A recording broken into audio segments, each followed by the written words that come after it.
बिस्मिल्लाहिर्रहमानिर्रहीम जी, अस्सलाम वालेकुम। आज का हमारा टॉपिक है फर्स्ट ईयर के 8 chapter wave speed on string.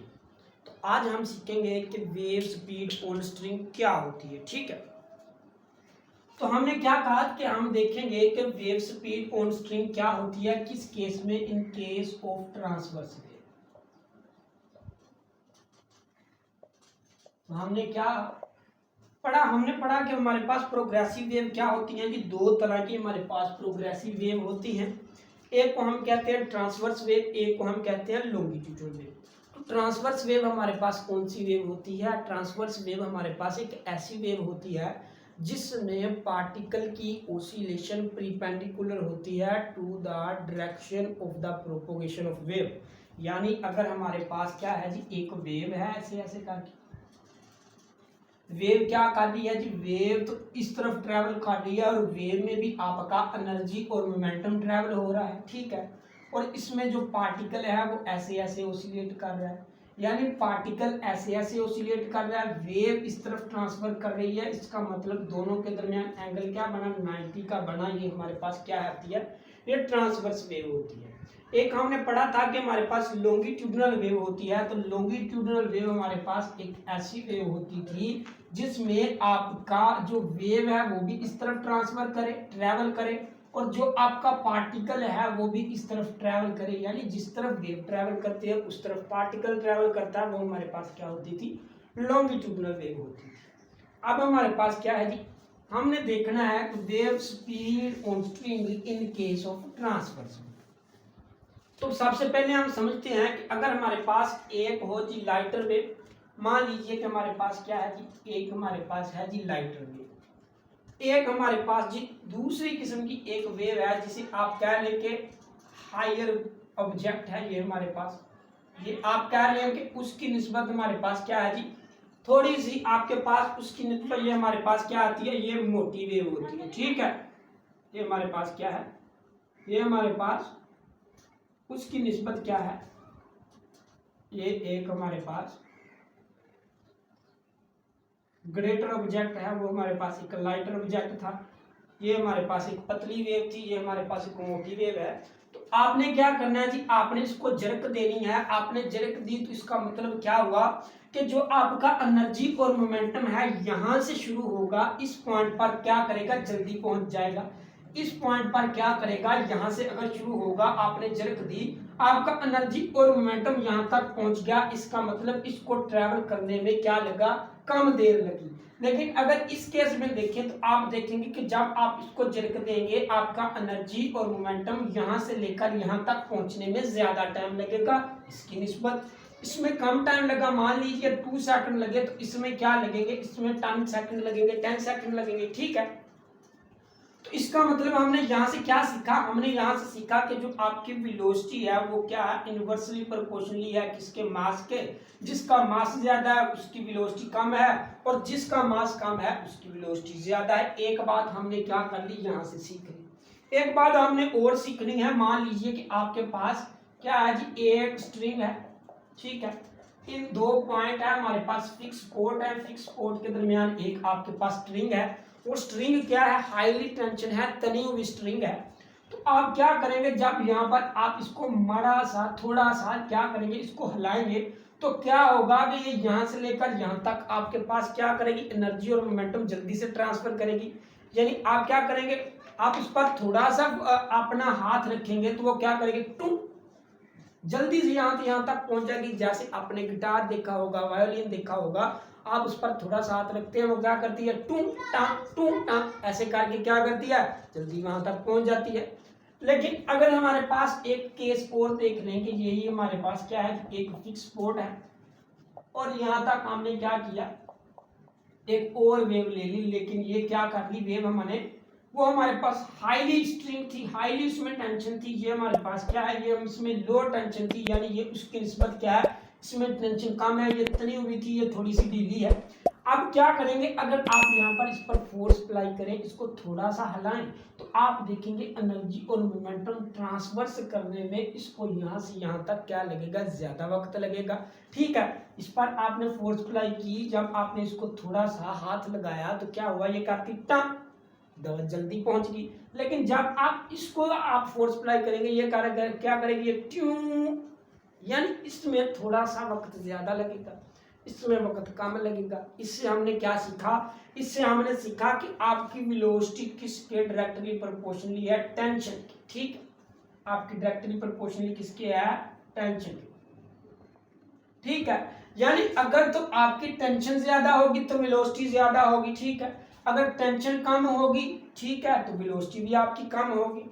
तो हमने इस पूरे रिलेशन से क्या सीखा कि आपकी वेलोसिटी किसके इक्वल है, आपकी टी ओवर म्यू के इक्वल है। ठीक है, टी ओवर म्यू क्या है, तो वी आपकी क्या है जी, वेलोसिटी है। टी आपकी क्या है जी, वो आपके पास टेंशन आ गई। अब म्यू, आपका म्यू क्या होता है जी, म्यू आपका होता है मास पर यूनिट लेंथ। ठीक है, अब मास पर यूनिट लेंथ क्या है जी, जो आपकी स्ट्रिंग है ना उसका कुछ ना कुछ मास होगा, लेंथ भी होगी, तो इसलिए हमने लिखा क्या है, आपका म्यू मास पर यूनिट लेंथ है। तो हमने देखा कि वेलोसिटी आपकी डायरेक्टली प्रोपोर्शनल किसके है, टेंशन के है। अगर टेंशन ज्यादा तो वेलोसिटी ज्यादा। इनवर्सली प्रोपोर्शनल किसके है, मास पर यूनिट लेंथ, यानी म्यू के आपके इनवर्सली प्रोपोर्शनली है। अगर वेलोसिटी ज्यादा होगी तो म्यू कम होगा, अगर वेलोसिटी कम होगी तो म्यू ज्यादा होगा। ये हमने क्या देख लिया, ये हमने यहाँ से सीख लिया। अब हमने क्या करना है जी, इसको इम्प्रूव करना है, प्रूव करके देखना है कि ये वाकई की आपकी वेलोसिटी है वो किसके, टी ओवर म्यू के बराबर होती है, और क्या ये और ये वाला एक्सप्रेशन आपका किसके, एक दूसरे के बराबर होते हैं। ठीक है, ये हमारे पास क्या है, ये टेंशन है, ये हमारे पास क्या है जी, म्यू है। ये हमारे पास क्या है जी, इलास्टिसिटी ऑफ मॉडुलस है, और ये हमारे पास क्या है जी, डेंसिटी है। तो ये चीज हमने प्रूव करके देखनी है कि ये दोनों अब बराबर होते हैं कि नहीं। ठीक है, अब हम बढ़ते हैं इसकी तरफ।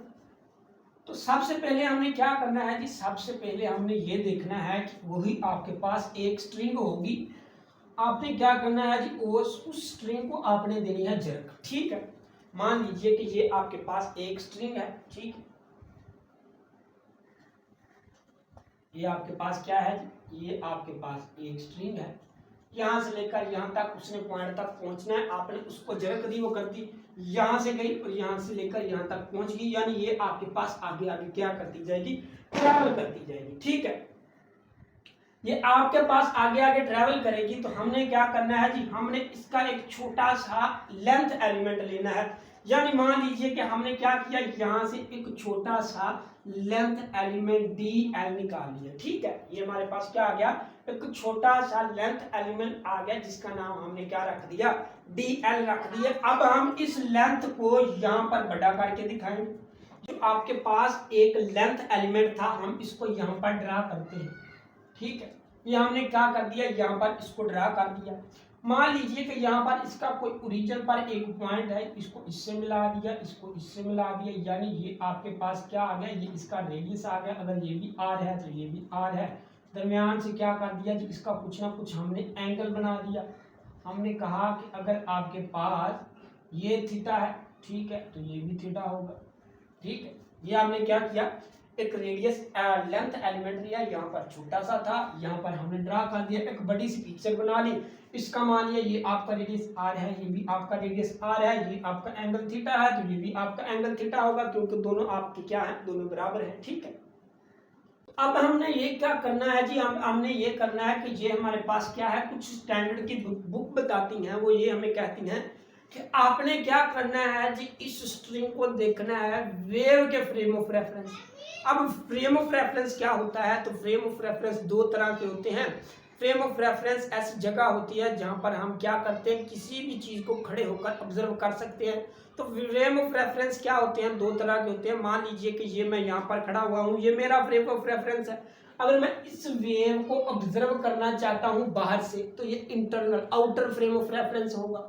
अगर हम ये वेव है तो वेव ट्रैवल करती है, वेव के ऊपर जाकर चले जाएं, वहां पर चले जाएं वेव से, तो वेव से इस चीज को ऑब्जर्व करें, ये हमारे पास होता है इंटरनल फ्रेम ऑफ रेफरेंस। तो बुक ये कहती है कि आपने क्या करना है जी, वेव के फ्रेम ऑफ रेफरेंस पर जाना है और इसकी स्पीड को मेजर करना है। ठीक, क्या कहते हैं ये कहते हैं अगर हम यहाँ पर मैं खड़ा होकर देखूं तो ये मेरा फ्रेम ऑफ रेफरेंस है।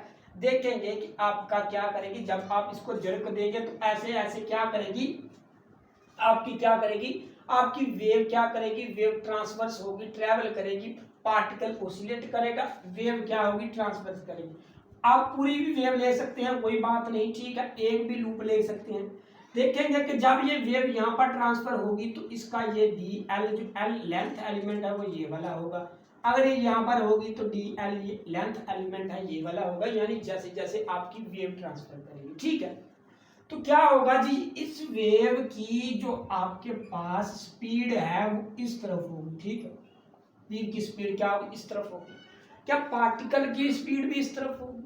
तो नहीं, पार्टिकल क्या करते हैं, पार्टिकल ओसिलेट करते हैं, ट्रैवल नहीं करते। ये हमारे पास क्या है जी, ये हमारे पास लेंथ एलिमेंट किसका लिया है, हमने वेव का लिया है। तो ये क्या है, ये वेव की स्पीड है। पार्टिकल तो क्या कर रहे हैं, यहां से मैंने देखा बाहर खड़े होकर, तो पार्टिकल तो ओसिलेट कर रहा है जी, ऐसे ऐसे आपका पार्टिकल ओसिलेट कर रहा है। वेव आपकी ट्रांसफर हो रही है, और वेव का हमने क्या लिया है, कुछ छोटा सा लेंथ एलिमेंट लिया, और उसकी स्पीड हमने मान ली कि हमारे पास क्या है जी, v उसकी स्पीड है, ठीक है। अगर हम चले जाएं इस फ्रेम ऑफ रेफरेंस में, इस वेव के फ्रेम ऑफ रेफरेंस में, अगर मैं देखूं यहां पर, ठीक है, मान लीजिए कि मैं यहां पर जाके बैठ गया। अब अगर मैं देखूं इस लेंथ एलिमेंट को, तो जब मैं यहां पर देखूंगा तो मुझे ये महसूस होगा कि ये आपका जो लेंथ एलिमेंट है वो स्पीड v से पीछे की तरफ मूव कर रहा है, ठीक है। अगर तो यहां से देखें तो ये क्या कर रहा है, स्पीड v से इस तरफ मूव कर रहा है। लेकिन अगर हम वेव के फ्रेम ऑफ रेफरेंस में चले जाएं, यहां पर चले जाएं, अगर हम यहां पर बैठ के देखेंगे तो हमें ये लगेगा कि जो आपका लेंथ एलिमेंट है वो स्पीड v के साथ इस तरफ मूव कर रहा है, ठीक है। बात को जरा समझें। क्या हमने क्या देखा कि अगर हम मान लीजिए कि अब हम खड़े हुए हैं, एक समुद्र है, समुद्र से बाहर खड़े हुए हैं, तो हम देखेंगे कि वेव ऐसे ऐसे ट्रेवल करती है, वाटर जो है ऐसे ऐसे ट्रेवल करता है। लेकिन अगर हम किसी बोट में बैठकर वहां पर चले जाएंगे तो क्या होगा कि हमको ये लगेगा कि जो आपकी वेव है वो पीछे की तरफ ऐसे ऐसे ट्रेवल कर रही है। जैसे कि हमने बाहर देखा, वो हमारा एक और फ्रेम ऑफ रेफरेंस था जिसे हम आउटर फ्रेम ऑफ रेफरेंस कहते हैं, उसमें देखा तो हमें लगा कि वेव ऐसे ऐसे ट्रेवल कर रही है। जब बोट में हमने बैठे तो हम क्या आगे इंटरनल फ्रेम ऑफ रेफरेंस में आगे हमने देखा कि वेव आपकी पीछे की तरफ ट्रैवल कर रही है, ठीक है।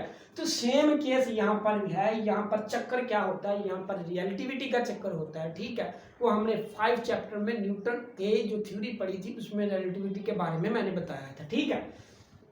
तो सेम केस यहाँ पर होगा कि जब हम यहाँ बाहर से देखेंगे तो हमें लगेगा कि जो आपका लेंथ एलिमेंट है वो स्पीड v के साथ आगे मूव कर रहा है, पार्टिकल तो यहाँ पर सिर्फ ओसिलेट कर रहा है। लेकिन जब आप वेव के फ्रेम ऑफ रेफरेंस में चले जाएंगे, यहाँ पर आप जाके बैठ जाएंगे, तो आपको लगेगा कि जो आपकी स्पीड, जो आपकी वेव है उसका लेंथ एलिमेंट स्पीड v के साथ इस तरह मूव कर रहा है, यानी ये आपके पास क्या है, ये आपका dl लेंथ एलिमेंट है, ये आप देखेंगे स्पीड v के साथ इस तरह मूव कर रहा है, ठीक है। स्पीड v के साथ इस तरह मूव कर रहा है, ठीक है। अब ये हमारा हमने देखा कि ये लेंथ एलिमेंट है, ये क्या है कि एक हाफ सेमी सर्कल है, ठीक है। अब पूरा भी सर्कल ले सकते थे, तो हम देखेंगे कि हमने जो एक लेंथ एलिमेंट लिया है, जो लेंथ एलिमेंट लिया है, इसको कौन सी फोर्स है जो एक सर्कल में मूव करने पर मजबूर करती है, ठीक है। ये देखिए ना, हमने लेंथ एलिमेंट लिया, यहाँ पर क्या है, वेव है, तो ये इसने एक सर्कल बनाया हुआ है, तो ये कोई ना कोई तो फोर्स होगी जो इसको एक सर्कल में मूव करने में मजबूर करती है। तो जो हमारे पास फोर्स होती है वो हमारे पास क्या होती है, वो हमारे पास टेंशन T की फोर्स होती है। अगर इस तरफ भी टेंशन है तो यहाँ पर भी आपका क्या होगा, यहाँ पर भी टेंशन T ही होगा, ठीक है। यहाँ पर भी आपका टेंशन T होगा, ठीक है। टेंशन T कैसे होगा, क्योंकि आपके पास एक वेव है, उसका लेंथ एलिमेंट है, हमने देखा कि वो एक सर्कल बना रहा है। किस वजह से बना रहा है, आपकी सेंट्रीपिटल फोर्स की वजह से बना रहा है। सेंट्रीपिटल फोर्स कौन सी होती है, जो किसी भी बॉडी को, यहाँ पर कोई भी बॉडी है, उसको सेंटर की तरफ एक्ट करने की कोशिश करती है। यानी आप एक रोप ले लें, ठीक है। उसके आगे आप कोई भी चीज क्या कर दें, कोई भी बॉल बांध दे तो आप इसको घुमाएंगे तो क्या करेंगे कि वो सेंट्रीपिटल फोर्स की वजह से ही मूव करती है। या आप ऐसा कह सकते हैं कि एक आपके पास दो तरह की फोर्स होती है, एक सेंट्रीफ्यूगल फोर्स होती है। जो सेंट्रीफ्यूगल फोर्स होती है ना, यहाँ से नीचे से फोर्स लगती है, वो बाहर की तरफ जाती है, यानी यहाँ से आपके पास कोई भी बॉडी होती है ऐसे बाहर की तरफ जाती है, मूव करना शुरू करती है। लेकिन जो सेंट्रीपिटल फोर्स होती है ना, सेंट्रीफ्यूगल फोर्स एक ऐसी फोर्स होती है जो इसको बाहर की तरफ धकेलने में शुरू करती है, ठीक है। लेकिन जो सेंट्रीपिटल फोर्स है वो इसको क्या करती है, सेंटर में ऐसे सेंटर में मजबूर करने की कोशिश करती है। यानी आपके पास ये सर्कल है ना, ये आपकी सेंट्रीफ्यूगल फोर्स है। ये सेंट्रीफ्यूगल फोर्स क्या करती है, उसको कहती है कि आप सर्कल में ना घूमे। लेकिन जो सेंट्रीपिटल फोर्स है वो उसको सर्कल में घुमाने की कोशिश करती है। तो हमने देखा कि यहाँ पर क्या है, सेंट्रीफ्यूगल फोर्स बाहर की तरफ लग रही है, सेंट्रीपिटल फोर्स नीचे की तरफ लग रही है। तो सेंट्रीपिटल फोर्स की वजह से जो आपकी वेव है, जो आपका सर्कल है, जो बॉडी है, वो क्या करती है, सर्कल में मूव करती है। तो क्या यहाँ पर टेंशन और यहाँ पर टेंशन मैंने टी दोनों सेम लिखी है, क्या बराबर होगा? तो नहीं, टेंशन टी और टी यहाँ पर क्या है, बराबर नहीं होगा। लेकिन हम कह सकते हैं very very very close to, यानी टी की अप्रोचेस टी तक होती है। यानी अगर दूर देखें तो हम टी के साथ क्या करता है, इक्वल आ जाता है। कैसे इक्वल आ जाता है, हमने क्या लिया है, लेंथ एलिमेंट लिया है छोटा सा, ठीक है। तो हमने ये भी पढ़ा था कि टेंशन आपकी उस वक्त सेम होती है जब आपके पास कोई भी चीज मासलेस होती है, इनएक्सटेंसिबल होती है। तो हमने देखा कि यहाँ पर अगर आप टेंशन टी यहाँ पर देखें तो यहाँ पर देखें क्या सेम होगा, तो नहीं, यहाँ दोनों पर सेम नहीं होगा। तो हमने क्या लिया है, लेंथ का छोटा सा एलिमेंट लिया है, ठीक है, जिसका नाम हमने डीएल रखा है। अगर इतना सा छोटा सा एलिमेंट है तो हमने वर्क थ्योरम में भी पढ़ा था कि जब हमारे पास कोई छोटी सी चीज होती है तो जब हम उसको डील करते हैं, लेते हैं, तो एक स्ट्रेट चीज की तरह डील करते हैं, ठीक है। हमने देखा कि हमने एक छोटा सा लेंथ एलिमेंट लिया है, तो जब हम उसको डील करेंगे तो हम देखेंगे कि उसमें टेंशन टी और ये वाली दोनों क्या होगी, अप्रोक्सीमेटली इक्वल होंगी, ठीक है। दोनों इक्वल नहीं होती, बस अप्रोक्सीमेशन के आधार पर हम कह सकते हैं कि दोनों एक दूसरे की क्या होती हैं, टी और टी दोनों के इक्वल होती है, ठीक है। तो इसलिए ये टेंशन और ये टेंशन क्या होगी, अप्रोक्सीमेशन एक दूसरे के बराबर होगी, ठीक है। ये हमारे पास क्या है, रेडियस आर है, ये हमारे पास एंगल थीटा है, ये भी थीटा, ये भी रेडियस आर है, ये हमारे पास टेंशन टी है, ठीक है। अब हमने क्या करना है जी, ये हमारे पास रेडियस है। अब रेडियस की एक परपेंडिकुलर ड्रा करते हैं हम। यहाँ पर देखेंगे कि ये आपके पास क्या आ जाएगा जी, ये आपके पास आ जाएगा ऐसे, ठीक है। ये ऐसे ड्रा कर दिया और ये आपने एक ऐसे ड्रा कर दिया, ठीक है। अब हमने देखा कि ये वाली लाइन देखें, ठीक है, और ये वाली लाइन, ये दोनों देखें, ये और ये दोनों आपस में परपेंडिकुलर हैं, और ये दोनों आपस में परपेंडिकुलर हैं। यानी इनका एंगल क्या बन रहा है, अगर इसका यहाँ पर देखें, अगर इसका यहाँ पर देखें तो एंगल इसका क्या है जी, 90 है, ठीक है। अगर इन दोनों का देखें तो इन दोनों का भी यहाँ पर क्या होगा, 90 होगा, ठीक है। अगर ये आपके पास एंगल थीटा है तो ये भी आपके पास क्या होगा, एंगल थीटा होगा, ठीक है। अगर ये आपके पास थीटा है तो ये भी थीटा होगा, और ये भी आपके पास थीटा होगा। अगर ये थीटा है तो ये इसके क्या इक्वल है, ये दोनों आपस में परपेंडिकुलर हैं, ये मान लीजिए। इसको एक बार आप खत्म कर दें। हमने कहा कि ये आपके पास क्या है, ये दोनों आपस में क्या है, 90 का एंगल बना रहे हैं, ये वाला और ये वाला। फिर हमने कहा ये वाला और ये वाला, ये भी दोनों आपस में एंगल बना रहे हैं, वो कौन सा, 90 का। मान लीजिए अगर हमने कहा कि ये हमारे पास क्या है जी, ये हमारे पास टेंजेंट है, ये हमारे पास क्या है, टेंजेंट है, ये हमारे पास रेडियस है, ठीक है। तो अगर रेडियस है तो हमने कहा इनके दरमियान एंगल क्या होगा, थीटा होगा, ठीक है। इनके दरमियान क्या होगा, इस वाली और इस वाली के दरमियान एंगल थीटा है। और अगर इन दोनों के दरमियान देखें तो ये हमारे पास 90 माइनस थीटा होगा, ठीक है। इस तरह अगर हम ये डॉटेड लाइन देखें, ये वाली और ये वाली, ये आपके पास क्या है, ये टेंशन टी है और ये आपके पास एक लाइन है। अगर इन दोनों के दरमियान एंगल थीटा है, इन दोनों के दरमियान एंगल हमने मान लिया कि थीटा है, तो ये वाला एंगल आपका पास क्या होगा, 90 माइनस थीटा होगा। यानी ये दोनों आपके एंगल थीटा होंगे, ठीक है। और ये आपके पास एंगल क्या होगा, ये आपके पास 90 माइनस थीटा होगा। एक लिख लें क्योंकि सेम है, दोनों परपेंडिकुलर हैं, ठीक है। इस तरह इस केस में भी इस तरह ही होगा। ठीक है, यहाँ से हमने क्या किया, एक लाइन ड्रा की और यहाँ से हमने देखा कि ये आपके पास ये भी थीटा है, ये भी आपके पास थीटा है, ये आपके पास 90 माइनस थीटा है। ठीक है, हमने क्या कर दिया, सिंपली बात में ये कहेंगे तो कंपोनेंट में इसको रिजोल्व कर दिया। ये हमारे पास क्या है, टेंशन टी है, ये भी हमारे पास टेंशन टी है। ठीक है, ये हमारे पास टी है। तो अगर हमने टी को कंपोनेंट में, सीधी सी बात आप ये कहेंगे टी को आपने कंपोनेंट में रिजोल्व कर लिया, नहीं समझ आ रही तो टी में आपने क्या किया, टी को आपने कंपोनेंट में रिजोल्व कर लिया, इधर भी टी को आपने कंपोनेंट में रिजोल्व कर लिया। अब हमने कहा कि ये हमारे पास टी है, तो ये हमारे पास क्या होगा जी, टी कोस थीटा होगा। ठीक है, ये हमारे पास क्या होगा जी, टी साइन थीटा होगा। ये हमारे पास क्या होगा, टी साइन थीटा होगा। इस तरह ये भी आपके पास टी कोस थीटा होगा, ये भी आपके पास टी साइन थीटा होगा। ठीक है, तो ये टी साइन थीटा क्या है, ये टी साइन थीटा वो सेंट्रीफ्यूगल फोर्स है जिसकी वजह से ये आपकी वेव क्या कर रही है, एक सर्कल में मूव कर रही है। ठीक है, इस बात की समझ आ गई कि हमने क्या किया, हमने कहा कि ये टेंशन टी है। ठीक है, टी टेंशन टी को कंपोनेंट में रिजोल्व कर लिया, ये इसका टी कोस थीटा बन गया, ये इसका टी साइन थीटा बन गया, इस तरह इसको भी कंपोनेंट में रिजोल्व कर लिया। तो जो टी साइन थीटा है that is responsible for centrifugal force, जिसकी वजह से बॉडी आपकी एक सर्कल में मूव कर रही है। ठीक है, हमने ये देखा कि एक ये वाली आपके पास, एक ये टी कोस थीटा और ये टी कोस थीटा, दोनों आपस में क्या है जी, ये दोनों ऑपोजिट हैं। अगर दोनों ऑपोजिट हैं तो एक दूसरे को कैंसिल कर देंगे, इसका मतलब क्या हो जाएगा, ये तो जीरो हो जाएंगे। तो हमने देखा कि ये that is responsible for centrifugal force, ये और ये वाला, इन दोनों को क्या करेंगे, हम कर देंगे ऐड। इसका मतलब ये हमारे पास क्या रिजल्ट आ जाएगा, 2t sin थीटा, किसकी वजह से, आपका सेंट्रीफ्यूगल फोर्स की वजह से। ठीक है, अब साइन थीटा को हम क्या लिख सकते हैं, साइन थीटा को हम लिख सकते हैं थीटा, क्योंकि हमने लेंथ एलिमेंट लिया वेरी स्मॉल, तो उसमें एंगल भी क्या होगा, वेरी स्मॉल, तो ये क्या होगा जी, इसके इक्वल होगा। यानी आपके पास 2t आ गया साइन थीटा, थीटा के बराबर हो गया और आपकी सेंट्रीफ्यूगल फोर्स आ गई। ठीक है, अब हमारे पास जी ये होती है क्या, सेंट्रीफ्यूगल फोर्स। सेंट्रीफ्यूगल फोर्स किसके बराबर होती है, तो जो सेंट्रीफ्यूगल फोर्स होती है ना हमारी, वो आपके बराबर होती है mv ओवर आर। ठीक है, ये हमारे पास किसके बराबर होती है, mv स्क्वायर ओवर आर के बराबर होती है सेंट्रीफ्यूगल फोर्स। ठीक है, और अब हमने क्या पढ़ा था कि अब हमारे पास dm है, हमने जब लेंथ एलिमेंट छोटा सा लिया है तो आप क्या कहेंगे, आप इसको dm कह सकते हैं। ठीक है, ये हमारे पास क्या है, ये लेंथ एलिमेंट छोटा सा है, एक स्मॉल लेंथ एलिमेंट लिया तो उसका मास भी क्या होगा, स्मॉल होगा। तो जब हमने dl मालूम करना है तो हम जानते हैं कि आपकी जो आर्क लेंथ है वो क्या है, dl है। आपकी आर्क लेंथ क्या है जी, dl है।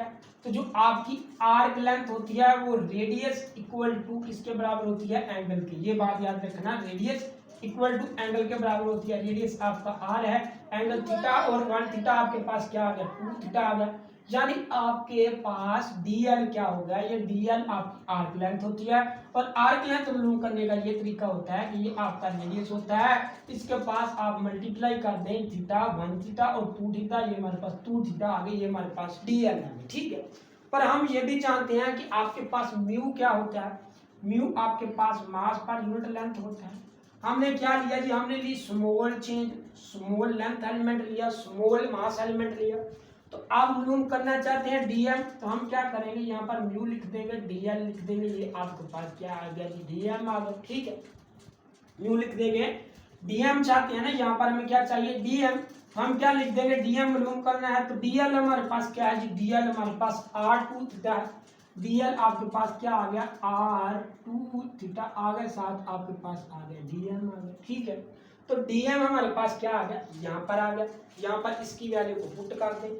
हमने देखा कि हमारे पास 2t थीटा आ गया, सेंट्रीफ्यूगल फोर्स हमारे पास dm over v square over r होती है। ये आपके पास 2t थीटा आ गया, ये आपके पास dm आ गया, dm आपका किसके बराबर है जी, म्यू r2 थीटा और साथ आपके v स्क्वायर आ गया और नीचे आपके r आ गया, r से कैंसिल हो गया, ये 2 से कैंसिल हो गया, थीटा से कैंसिल हो गया। यानी आपके पास क्या बचा, t इज इक्वल टू आपके पास म्यू बचा, v स्क्वायर बचा। अब हमारे पास इसको थोड़ा सा सॉर्ट आउट करें तो हमारे पास क्या बचेगा जी, ये हमारे पास बचेगा t आ जाएगा यहाँ पर, ये आपके पास म्यू आ जाएगा यहाँ पर और जहाँ पर आपके पास वेलोसिटी का स्केल आ जाएगा, ठीक है। तो आप क्या करें, इसको लिख सकते हैं कि आपके पास वेलोसिटी किसके इक्वल आ गई, आपके पास T/μ के इक्वल आ गई। तो यही तो मैंने पहले बताया था कि आपकी वेलोसिटी किसके इक्वल आ गई।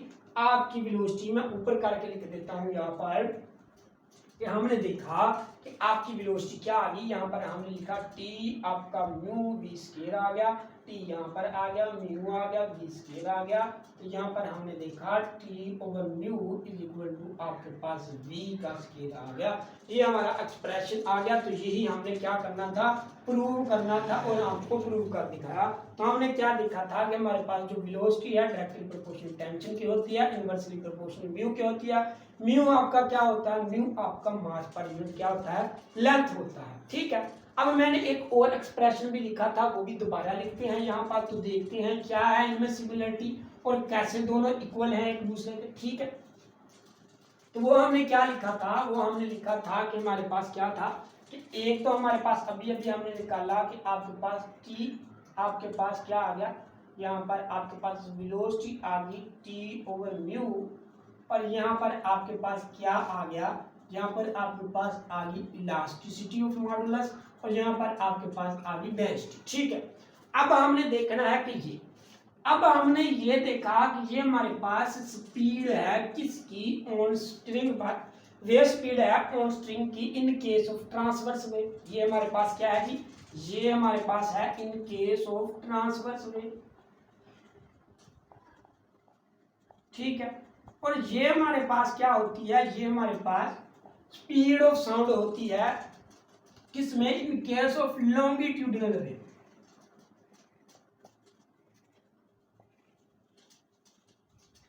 लॉन्गिट्यूडिनल वेव, ठीक है। ये हमारे पास क्या होती है, ये हमारे पास लॉन्गिट्यूडिनल वेव में होती है, ये हमारे पास ट्रांसवर्स वेव में होती है। ये हमारे पास क्या है, टेंशन टी है, ये हमारे पास क्या है, इलास्टिसिटी ऑफ मॉडुलस है। तो टेंशन टी क्या होती है, टेंशन टी आपके पास तनाव होता है, ठीक है। ये हमारे पास मान लीजिए एक स्ट्रिंग है, तनी हुई है, ठीक है। आप इसको थोड़ा सा फोर्स अप्लाई करेंगे, जैसे कि इन केस ऑफ वायलिन और गिटार, तो ये हमारे पास क्या होती है जी, टेंशन होती है। यानी आपने फोर्स अप्लाई की तो बॉडी क्या आ गई, एकदम से वापस आ गई, ठीक है। लेकिन इलास्टिसिटी ऑफ मॉडुलस क्या होती है, इलास्टिसिटी ऑफ मॉडुलस किसी भी बॉडी की वो प्रॉपर्टी होती है जिसमें आप किसी भी बॉडी पर फोर्स अप्लाई करते हैं और बॉडी अपनी ओरिजिनल शेप में वापस आ जाती है, उसको इलास्टिसिटी ऑफ मॉडुलस कहते हैं। तो हमने देखा कि हमारे पास कोई भी चीज है, यानी ये हमारे पास देखने की आपके पास एक रेज है, ठीक, रेजर है, ठीक है। आप क्या करते हैं जी, रेज को आप थोड़ी सी फोर्स अप्लाई करते हैं, यानी आपके पास रबड़ है, रबड़ पर आप थोड़ी सी फोर्स अप्लाई करते हैं, तो देखा कि आपकी बॉडी आपके पास क्या आ गई, रीजनल शेप में वापस आ गई। तो ये हमारे पास क्या होती है, इलास्टिसिटी ऑफ मॉडुलस होती है। तो हमने इसमें भी देखा, हमने फोर्स लगाई तो बॉडी क्या आ गई, वापस आ गई। तो हमने ये देखा कि जो आपकी टेंशन टी और इलास्टिसिटी जो प्रॉपर्टी है तो दोनों डिफरेंस, लेकिन इन केसेस में काम दोनों का सेम ही है। उसका काम भी बॉडी को वापस लाना है, इसका काम भी दोनों को बॉडी को वापस लाना है। यानी कभी कभार ऐसा होता है कि टेंशन टी और elasticity of modulus of the body in some cases में दूर दूर जाके दोनों इक्वल हो जाती है, ठीक है।